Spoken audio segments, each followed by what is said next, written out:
problem solving worksheet. We are forever feeling as though we have a million problems going on and we don't know how to deal with any of them. This exercise is to really take a moment to look at what these problems are and to process them, to really figure them out and to really key into how we think and feel around these problems to hopefully be able to find a solution in order for you to get past it.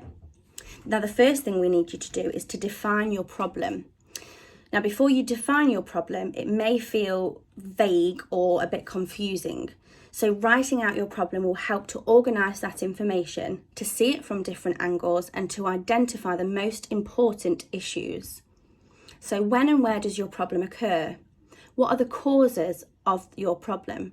So think about all possible causes of this problem and consider your own behaviour as well as everything else that's going on. Write this down and try and keep it factual. You need to be as clear and comprehensive as possible when you're writing out this problem. If there's many parts or many layers to this problem, then go through them. Describe each one of them. If you find it difficult to separate your emotions from the actual problem, try to complete this step from the perspective of an impartial friend. So again, this is an activity that you can do in a pair or with a partner to really help you focus on what's factual about this problem. Part 2 is to develop multiple solutions. Write down at least 3 solutions to your problem. If 3 seems like too many, then let's stick with 2. Without thinking about alternative solutions to a problem, we often get stuck on what worked in the past or the first idea that comes to mind. There are usually a fair few solutions to a problem, and our first ideas aren't always the best.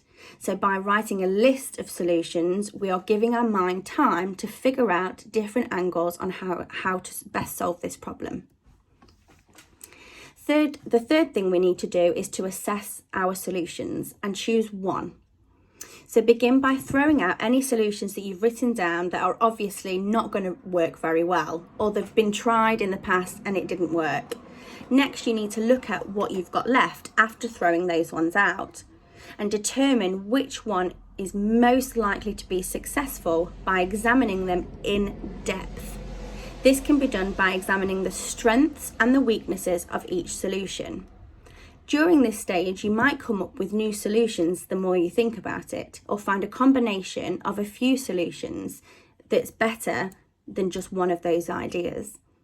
The purpose of this is to really pick into and look at in depth the solutions. If we choose the solution to our problem, is it going to make things worse or better? Is part of that solution and part of this solution together a really great way of solving things? We've then given you a worksheet, a table, so that you can write down the solution you've thought of and then list any strengths and any weaknesses. Now, a tip if you're having a hard time thinking of strengths and weaknesses for each solution, ask yourself these questions. Is this a short-term or a long-term solution? How likely am I to follow through with this solution? So is it practical? And how will this solution affect other people? We don't want a solution to solving a problem to create more problems. So we have to make sure that the solution we're going to choose is going to solve the problem. And that's the end, okay? Number 4 is about implementing your solution. So about doing it, about acting upon it. To ensure you follow through with your solution, it's best to think of how and when it will be implemented. So when are we going to do this? Without doing so, solutions that are difficult might be avoided, or they can slip your mind when the time comes. So when will you implement your solution? Some solutions can happen at a specific time, while others require something unpredictable to happen. So when I get angry, that's my problem, then this is my solution. So the table below gives you the time to fill in the relevant parts of this. So my solution can be scheduled, so that's more of a time when it could happen. My solution in response to something, So how will you know when to use your solution? List specific warning signs, triggers, or other specific events that will tip you off and create that problem. The next part is to list specific steps you will take to implement your solution. So if your solution requires a lot of time or effort, try to break the process down into smaller steps. It's easier to follow through with several small steps than one giant task. Finally, after implementing your solution, you will review what worked and what didn't. Even if your problem was a one-time situation, there are often broader lessons that we need to learn. Take a moment to reflect on your problem and how you handled it. So in what ways was your solution effective? And in what ways was your solution not effective?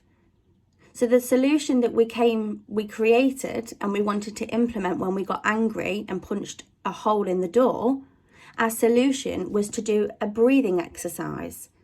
Now, this was an effective solution because it would calm down our anger.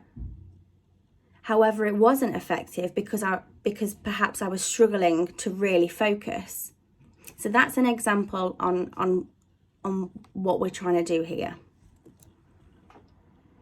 The next part asks you 2 questions. If you could go back in time, what would you change about how you handled the problem?